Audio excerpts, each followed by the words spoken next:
Hi, welcome to कहानी फिल्मी। आज मैं एक हॉरर साई-फाई मूवी जिसका नाम है अवेट फर्दर इंस्ट्रक्शन एक्सप्लेन करने वाला हूँ। आगे स्पॉयलर्स हैं, ध्यान रखें और संभल कर देखें। फिल्म शुरू होती है एक कपल से, निक और एंजी, जो लंदन गए हैं निक की फैमिली से मिलने और उनके साथ क्रिसमस सेलिब्रेट करने। निक बहुत ज़्यादा एक्साइटेड नहीं लगता अपनी फैमिली से मिलने के लिए, तो एंजी उसे चीयर अप करने की कोशिश करती है। जब वो पहुंचते हैं तो कपल को निक की माँ बेथ ग्रीट करती है, जो अपने बेटे और उसकी गर्लफ्रेंड को देखकर बहुत खुश लगती है। निक फिर एंजी को अपने दादा से मिलाता है, जिसे वो तमीज से ग्रीट करती है, लेकिन दादा कोई जवाब भी नहीं देते। कुछ देर बाद निक के बाप टोनी नीचे आते हैं, लेकिन अपने बेटे से प्यार से बात करने की बजाय पहली बात जो वो पूछते हैं वो ये है कि वो 3 साल से क्यों नहीं आया। एंजी मामले को शांत करने की कोशिश करती है और टोनी से अपना तारुफ कराती है, लेकिन वो भी उसके साथ बहुत ठंडे रवैये से पेश आता है। थोड़ी देर बाद निक की बहन कीट और उसका शौहर स्कॉट भी आ जाते हैं और सबको खुशी से ग्रीट करते हैं। कीट का पेट बहुत बड़ा है क्योंकि वो प्रेग्नेंट है और कहती है कि वो परेशान है क्योंकि आजकल ज्यादातर हॉस्पिटल्स में बाहरी मुल्कों के डॉक्टर्स आ गए हैं। ये सुनकर एंजी को फौरी तौर पर बहुत बुरा लगता है क्योंकि वो खुद एक डॉक्टर है और इंडियन नस्ल से है। तो कीट जल्दी से माफी मांगती है और कहती है कि उसका मकसद उसे तकलीफ देना नहीं था। बाद में फैमिली के सब लोग मिलकर टीवी देखने लगते हैं, जिसमें एक हालिया टेररिस्ट अटैक की खबर आती है। ये देखकर दादा ये कहना शुरू कर देते हैं कि ये सब मुल्क में आए हुए इमिग्रेंट्स की वजह से हो रहा है, जो एंजी को बहुत तकलीफ देता है। वो उन्हें कहती है कि वो गलत है, लेकिन कीट भी अपने दादा का साथ देती है, जिससे उसके और निक के दरमियान बहुत बड़ा झगड़ा हो जाता है। आखिर में निक का सब्र टूट जाता है, वो अपनी गर्लफ्रेंड के साथ ऊपर चला जाता है। बेथ फिर माफी मांगती है और उससे गुजारिश करती है कि वो ना जाए, लेकिन निक उसे यकीन दिलाता है कि ये उसकी गलती नहीं और उसे गले लगाता है। इसके बाद निक एंजी को कहता है कि आज रात बहुत देर हो गई है, इसलिए वो सजेस्ट करता है कि कल सुबह सवेरे उठकर बिना किसी से बात किए चली जाएंगे। दूसरी तरफ हम देखते हैं कि दादा टीवी के सामने सो जाते हैं और टीवी अचानक खराब होना शुरू हो जाता है। अगली सुबह निक और एंजी जाने की तैयारी में हैं, लेकिन जब वो दरवाजा खोलने की कोशिश करते हैं तो देखते हैं कि वो किसी अजीब से काले मादे से ढका हुआ है। वो बाकी दरवाजे और सारे विंडोज भी चेक करते हैं, लेकिन पता चलता है कि सब कुछ किसी चीज ने बंद कर दिया है। निक एक कुल्हाड़ी उठाता है और उसे तोड़ने की कोशिश करता है, लेकिन उस पर एक खरोंच तक नहीं आती और जल्द ही बाकी फैमिली भी आ जाती है और सोचने लगती है कि क्या हो रहा है। वो पूरा घर चेक करते हैं और समझ आता है कि सब कुछ बंद है और बाहर निकलने का कोई रास्ता नहीं। टोनी का अंदाजा है कि शायद बाहर कोई आफत आई हो और गवर्नमेंट ने उन्हें उनकी अपनी हिफाजत के लिए क्वारंटीन कर दिया हो। वो टीवी ऑन करते हैं और हर चैनल पर एक मैसेज आता है, जिसमें फैमिली को घर के अंदर रहने और आगे की इंस्ट्रक्शंस का इंतजार करने का हुक्म दिया जाता है। टोनी का ख्याल है कि ये प्रॉबेबली एक इमरजेंसी ब्रॉडकास्ट है, और जब वो अपने सेल फोन्स और लैपटॉप्स चेक करते हैं तो पता चलता है कि ना इंटरनेट है ना सिग्नल। लेकिन टोनी पुरसुकून रहता है और कहता है कि गवर्नमेंट उन्हें रेस्क्यू कर लेगी और सजेस्ट करता है कि इसे किसी भी और आम दिन की तरह क्रिसमस मनाएं। बाद में वो स्कॉट के साथ अकेले में बात करता है और उसे कहता है कि अगर मामलात बिगड़ी तो उसका साथ दे, और मर्दों को कभी कभी मुश्किल फैसले करने पड़ते हैं। बाद में फैमिली खाने के लिए टेबल पर इकट्ठी होती है जब एंजी खांसना शुरू कर देती है और कीट फौरन उस पर इल्जाम लगाती है कि वो इन्फेक्टेड है। निक अपनी बहन को चुप कराता है, लेकिन दादा एक बार फिर रेसिस्ट बातें करने लगते हैं, जिससे उनके दरमियान एक और झगड़ा शुरू हो जाता है। लेकिन टोनी सबको खामोश करा देता है और टर्की काटना शुरू करता है। तभी टीवी पर एक और मैसेज आता है जो उन्हें खाना ना खाने की वार्निंग देता है, क्योंकि ये कंटामिनेटेड है। ये देखकर टोनी सबको रोकने का हुक्म देता है और सारा खाना फेंक देने लगता है, लेकिन निक उसे रोकने की कोशिश करता है, जिससे उनके दरमियान झगड़ा हो जाता है। इधर कीट अपने शोहर को बेकार कहती है, जबकि उसका बाप सबको कंट्रोल कर रहा है, तो स्कॉट आगे आने का फैसला करता है। वो निक और टोनी के दरमियान झगड़े को रोकता है और फिर निक को जोर से मारता है, क्योंकि वो अपने बाप की बात नहीं मान रहा। थोड़ी देर बाद टीवी पर लिखा बदल जाता है और उन्हें हुक्म देता है कि सब कुछ कंटामिनेटेड है, इसलिए उन्हें खुद को ब्लीच से नहाना होगा। सब इस हुक्म पर अमल करते हैं और बाथरूम्स में जाकर खुद को सफाई के महलूलों से साफ करते हैं। कुछ देर बाद फैमिली एक बार फिर लिविंग रूम में इकट्ठी होती है जब चिमनी से कुछ सिरिंजेस नीचे गिरती हैं। साथ ही टीवी पर एक मैसेज आता है जो उन्हें कंटामिनेशन की वजह से वैक्सीनेशन किट्स इस्तेमाल करने का हुक्म देता है। एंजी खबरदार करती है कि ये बहुत बुरी बात है और साथ में ये भी बताती है कि उन्हें नहीं पता कि उनमें क्या मादा है, और ये भी पता चलता है कि सिरिंजेस पहले से इस्तेमाल शुदा हैं। लेकिन फैमिली उसकी वार्निंग सुनने से इनकार कर देती है और एक एक करके खुद को इंजेक्ट करने लगती है, यहाँ तक कि प्रेग्नेंट केट भी। इसके बाद टोनी निक और एंजी को भी इंजेक्ट करने पर मजबूर करता है और कोई और चारा ना होने की वजह से वो मजबूरी में मान लेते हैं। लेकिन कुछ ही देर बाद माहौल बहुत खौफनाक हो जाता है। जब अचानक दादा के मुंह से काला मादा निकलना शुरू हो जाता है, जिसके बाद वो जमीन पर गिरकर मर जाते हैं और सब सकते में आ जाते हैं। एंजी फौरन टोनी को कसूरवार ठहराती है कि उन्हें इंजेक्ट कराने की वजह से ये हुआ, लेकिन टोनी कहता है कि शायद ये वैक्सीन उनके बाप पर उनकी बुढ़ापे की वजह से काम नहीं आई।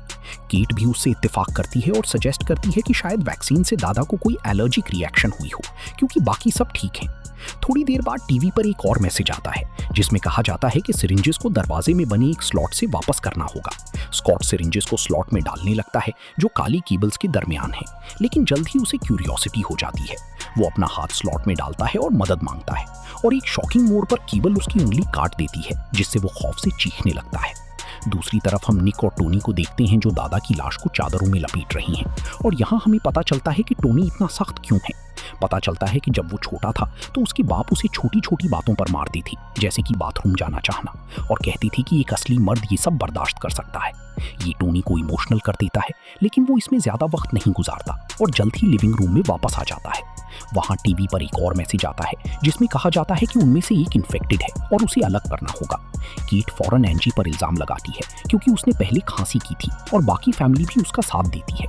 ये सुनकर निक गुस्से में आ जाता है और अपनी फैमिली से झगड़ने लगता है, लेकिन वो सब मिलकर उस पर हमला करती हैं। तो मामले को शांत करने के लिए एंजी मान लेती है कि वो दूसरे कमरे में बंद हो जाएगी, जो कि वही कमरा निकलता है जहां दादा की लाश रखी है। निक और एंजी फिर दरवाजे के जरिए बात करते हैं, जिसमें वो निक को कहती है कि उसे टेलीविजन को डिस्कनेक्ट करके देखना चाहिए कि क्या होता है। इस पर निक नीचे जाता है, जहां वो टीवी बंद कर देता है। तभी उसकी बहन उसे देख लेती है और फौरन अपने बाप को बुलाती है।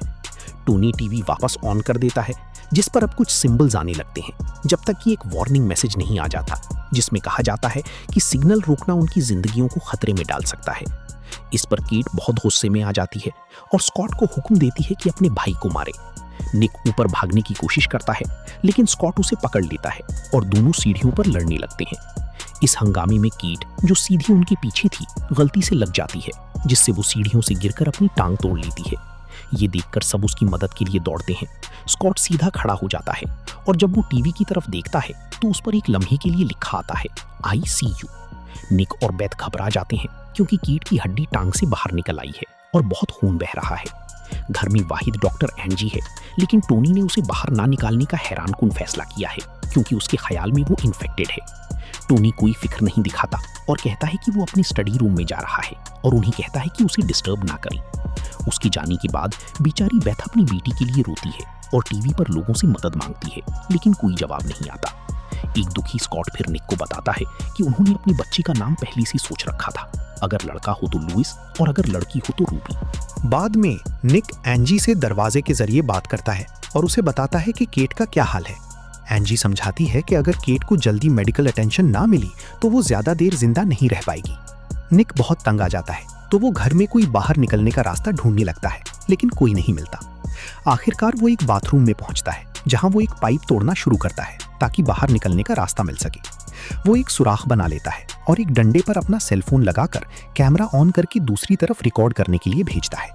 फुटेज देखने पर निक को एक टेंटिकल्स वाली क्रीचर दिखती है जो फोन पर खुद को फेंक रही है, जबकि लिविंग रूम में टीवी से एक अलर्ट आता है कि पेरीमीटर ब्रीच हो रही है। अलर्ट सुनकर टोनी स्कॉट को साथ लेकर निक को ढूंढने जाता है, जो उन्हें बाथरूम में मिल जाता है। निक अपने बाप को वीडियो दिखाने की कोशिश करता है, लेकिन टोनी उसे नजरअंदाज करके उसे बुरी तरह मारना शुरू कर देता है। टोनी फिर निक को कुर्सी से बांध देता है। तभी टीवी पर एक और मैसेज आता है जिसमें उन्हें स्लीपर एजेंट से मालूमात निकालने का हुक्म दिया जाता है। टोनी समझता है कि उसका अपना बेटा ही स्लीपर एजेंट है, इसलिए वो उसे टॉर्चर करना शुरू कर देता है ताकि मालूमात निकाल सके। यहाँ तक कि स्कॉट भी डर जाता है और उसे रोकने की कोशिश करता है, लेकिन टोनी नहीं मानता। एक स्कैल्पल उठाता है और अपनी बेटी को काटने लगता है। इसके बाद टोनी अपनी बेटी की आंख निकालने की तैयारी करता है, लेकिन आखिरी लम्हे पर बेथ की चीख सुनकर रुक जाते हैं। सब भाग कर देखते हैं और बेथ बताती है कि कीट मर चुकी है।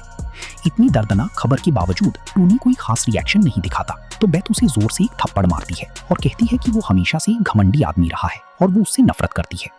इधर एंजी को कमरे में एक टीवी मिलती है और जब वो उसे ऑन करती है तो उसे पहले वाली टीवी जैसी सिंबल्स दिखते हैं। एंजी फिर टेलीविजन खोलती है और कुछ ऐसा देखती है जो उसे हिलाकर रख देता है। जल्द ही टीवी पर एक और मैसेज आता है जिसमें कहा जाता है कि रूम 1 में क्वारंटीन एक्टिवेट हो गई है, जिसके बाद केबल से काला धुआं निकलना शुरू हो जाता है। इसमें सब सर्वाइवर्स को पहली मंजिल पर वापस आने का भी हुक्म दिया जाता है।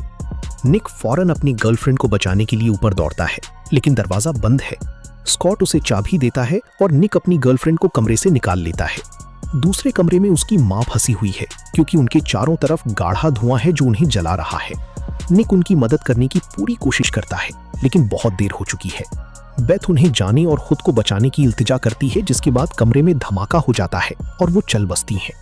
इसके बाद बाकी बचे सर्वाइवर्स लिविंग रूम में इकट्ठे होते हैं, जहां काला धुआं पीछे हटना शुरू हो जाता है। एक गुस्से में भरे निक ने टीवी का प्लग निकाल देता है, लेकिन वो ऑन रहती है और कई मैसेजेस आने लगते हैं जिनमें लिखा है, मैं नए सिरे से पैदा हुआ हूँ और मैं नजात लाया हूँ। टोनी, जो एक इंतहा पसंद मजहबी शख्स है, टेलीविजन को जीसस क्राइस्ट समझता है और खुश होकर टीवी से निशानी मांगता है। उसी लम्हे केट का पेट हरकत करने लगता है और एंजी को एहसास होता है कि बच्चा अभी जिंदा है और वो सी सेक्शन करके उसे बचा सकती है। वो फिर निक को बताती है कि जब उसने अपने कमरे की टीवी खोली थी तो उसमें एक दिल मिला था, जैसे कोई जिंदा चीज हो। तभी टीवी हुक्म देता है कि नवजात के लिए कुर्बानी देनी होगी और रूबी और लुइस के नाम भी जिक्र करता है, जिससे स्कॉट इमोशनल हो जाता है। टीवी की इबादत करने के बाद टोनी और स्कॉट निक को कुर्बानी के लिए पकड़ते हैं, जबकि एंजी उन्हें रोकने की पूरी कोशिश करती है। वो स्कॉट को कहती है कि अगर वो निक को छोड़ दे तो वो बच्चे को बचा लेगी, और स्कॉट आखिरकार मान जाता है। इसके बाद एंजी सी सेक्शन करने लगती है, जबकि निक और टोनी का आपस में लड़ना जारी है, जो उसे परेशान करता है। वो स्कॉट से गुजारिश करती है कि अगर वो अपने बच्चे को बचाना चाहता है तो टोनी को रोके, तो स्कॉट मुदाखलत करने दौड़ता है, लेकिन टोनी कुल्हाड़ी से उसे मार देता है।